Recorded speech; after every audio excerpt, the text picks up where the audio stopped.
Hello, K of G here with a quick impressions video of the game 20XX developed by Battery Staple Games. It was released just a few days ago in the middle of August 2017.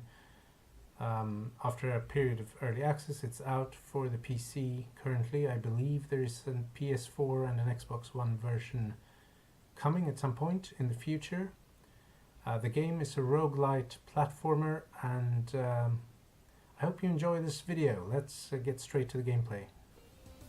Alright, here we are at the 20XX title screen, and let's get right into it. As I said in the intro, the game is a roguelite, and what that means for this game is that it's permadeath. You only have one life when you go through a playthrough. It does take the elements of random generation of the levels. There are set pieces that are combined in random ways, and between the runs you can collect something called soul gems, I believe, and you can use those to buy upgrades between the runs. There are two playable characters, sort of like Mega Man and Zero. This is Nina. She plays pretty much like Mega Man X, with a charge shot and a long distance regular shot, and Ace, who has a sort of melee style weapon. And I thought we'd play as Nina for this run. We'll do one regular playthrough, see how far I get. There are also other modes that you can play. There are some challenges. It's a daily challenge, which is basically a seed. That means that everyone plays the same level, and whoever gets the best score ends up at the top of the leaderboard. There's a similar thing with a more difficult mode where you're limited to certain power-ups, and weekly challenges and so forth. But let's get right to it.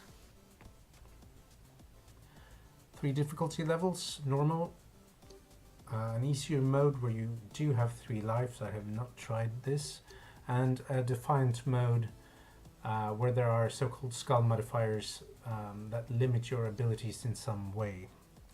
We'll go for normal. Similar to Mega Man, there are fixed number of boss fights at the end of each level where you'll acquire their powers, and if you do things in the right order, that will be beneficial for you. Now here's a different shot I can use. Triple shot, I think I will go for that. The game is action platformer with an emphasis, I think, on the platforming, although there is considerable amounts of action as well.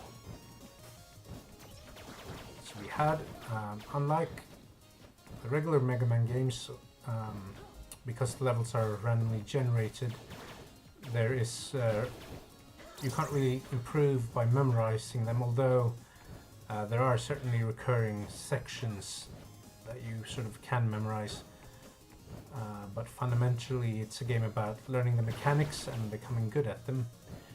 Here is a power-up that will increase my speed by 2 apparently. I'll take that, that's nice. You have to be a little bit careful about these. If you collect them all over the place, you might find that you are too fast to be able to control properly.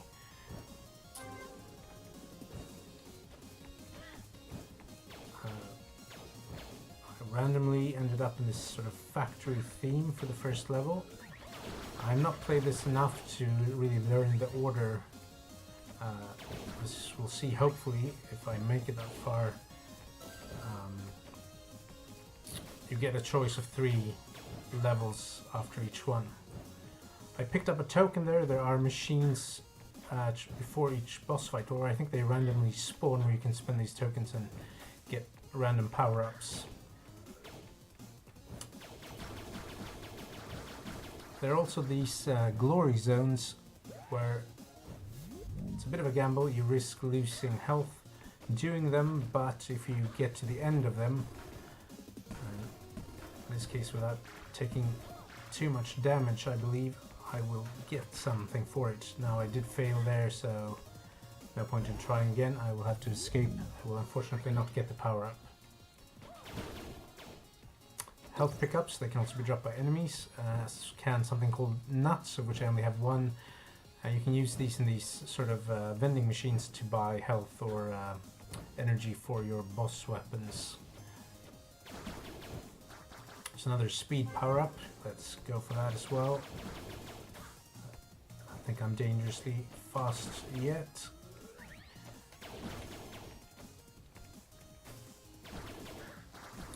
I found this game to be fairly challenging. I'm not a super skilled Mega Man player, to be fair.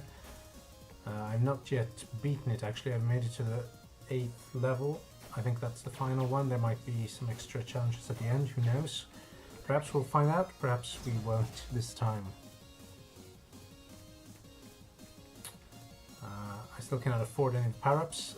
This is the zone that, like the Mega Man games, shows you that the boss fight is coming. The boss this time will be the Roadster Beta. Roll free or die, he says. So let's see. You can see his energy level there at the end. I should clearly try and get out of there. And you can also climb the roofs and these movable platforms. This does make things a little bit easier to have this triple shot, I must say. I believe that's something I've unlocked with soul gems, that I get a power-up weapon at the start of each run. That's him taken care of. I also, as you can see at the bottom left there, I made it within the time limit, 1 minute 47 seconds left, which means I'll get some extra bonuses over here. So after you defeat a boss, you can choose to get their power or an augment, in this case another speed bonus, or 10 nuts to buy health and other things to the level. I think we will get this boomerang blade. You can carry 3 of these boss powers at once. This is the bonus for completing the level fast. And some soul chips to buy permanent upgrades between the runs after you die. And we can choose here between 3 stages: the Sky Temple, the Frost Door, or the Vacuum Lab. Let's go for the Vacuum Lab. I'm not sure if the boomerang is the correct weapon for that. As I said, I haven't played this enough to really learn the correct order of things.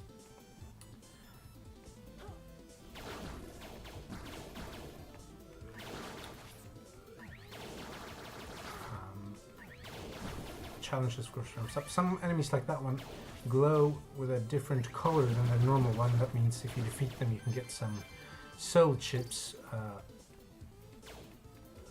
to make it easier in the future. In future runs, I mean. These dropping blocks come back after a while, and these roof tiles with a blue sort of sticky thing means you can walk on the roofs. This looks like there would be something interesting up here. There is the very safe laboratory, which is not very safe. It offers you a upgrade of sorts, which gives you some power but also reduces some other abilities. Earth metal plating, I've not seen this before. Become one with a planet, may reduce output. Let's do it. Makes us considerably weaker in terms of our attacking power, but does leave us with more health points and energy. Don't know if that's a trade I would have necessarily taken, but that was stupid. Let's well, I'm stuck with it now, so let's see how that plays out. Down to 8 damage for the regular attack.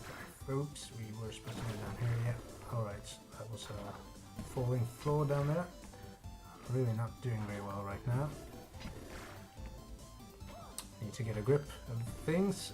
Why do I keep doing that? I don't know. I had problems with it before. So, I mean, there is a roof here, so that caused me way more problems than it should have by rights. Lost half my health here. It would be nice to get... I don't think that's worth it. It would be nice to get one of these health vending machines. I think I'm going to skip the glory zone because there's a risk that I might kill myself completely. I think anyone who used to play the old Mega Mans remember and perhaps curse the day they first saw these disappearing blocks. They're not quite as annoying here, to be fair. It's, they give you much better notice than they did in the old NES games anyway. I've played the original Mega Man series. I used to play it quite a bit when I was young. I've not played the X games as much. I had Mega Man X, the first one on the Super Nintendo. I don't think I have played X2, X3 or X4. Time for the Astral Twins, I believe. Twin Astrals, forged in flames they are. And let's see if that boomerang weapon is any good there. Yeah, that seems quite effective. I believe the thing changes color if they are extra effective, but I don't know how much better that is than just spamming them with the regular weapon, to be honest. And we can do the same thing up here. Please do target me, I guess. Have to be a little bit careful.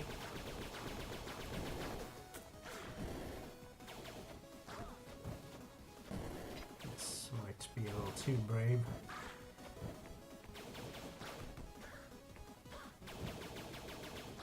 They do get through, as you can see, that's one of them. We're taking a lot of unnecessary damage here, but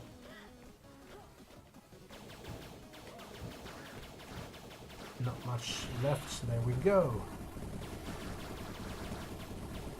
So I do get 2 extra max health. I have quite a bit of max health actually because of that very safe laboratory upgrade. And the flame shield is quite good. It blocks enemy shots. We go even faster now. So let's see, that was the Vaculab Sky Temple Agni Sword. Let's go in for that one. I'm not sure which one that is. I guess I should have picked a frost level if I would have had one. Now that I have a flame weapon, that seems to make sense.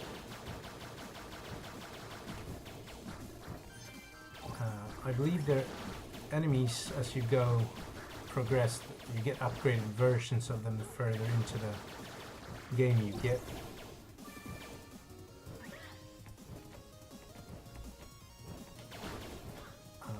These are the nuts that I was talking about earlier. Let's see, that's probably a treasure of some sort in here. So let's see if we can't get that. Although I tend to be worse than I would like on these things. Okay, that's more speed. Well, that does make running across things like this a little bit easier, I suppose. So that's useful. The controls for this game are excellent. I think they are really precise, which is key to playing a game like this. Whoops. It really is your fault if you mess up jumps and things, and I feel like the jump height, it doesn't feel floaty or anything like that. The graphics are clear. I mean, it's a matter of personal preference whether you enjoy this style. I do, I must say. So I think they've done a good job with this, from what I've seen so far.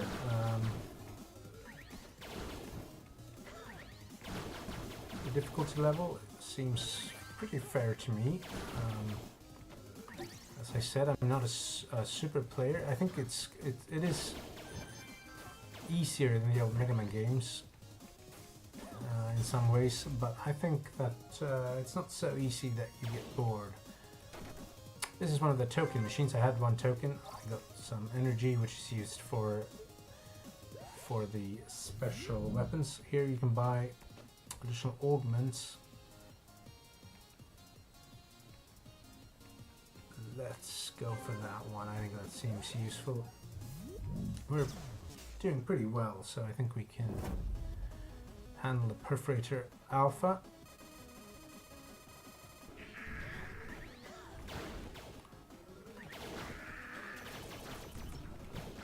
And we should, I guess, check and see if he's extra vulnerable to the boomerang. No, it doesn't look like it.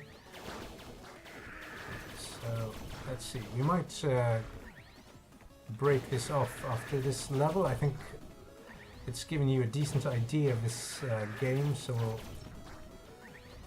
finish off this guy and then end the run. Here's the little shield I was talking about earlier. Well, that doesn't do much damage to him, but that does enough. And we're Perforator Alpha, so I'll collect these soul gems so I can use them. These ones, but let's end the run here, and I show off the upgrade.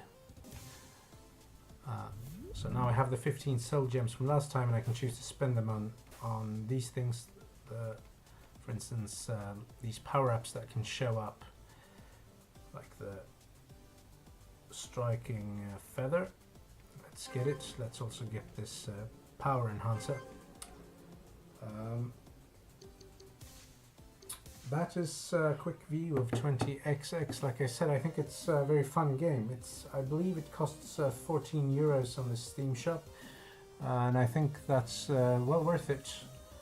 I can see some of the level blocks getting a little bit repetitive after a while, but I find the challenge just about right. The controls are excellent, as I said, and an enjoyable game. Well done, Battery Staple Games. With those quick thoughts, that's KFD signing out. I hope you had a good time. And please like the video and subscribe to the channel. There will be more things coming up like this. Until next time, have a good time.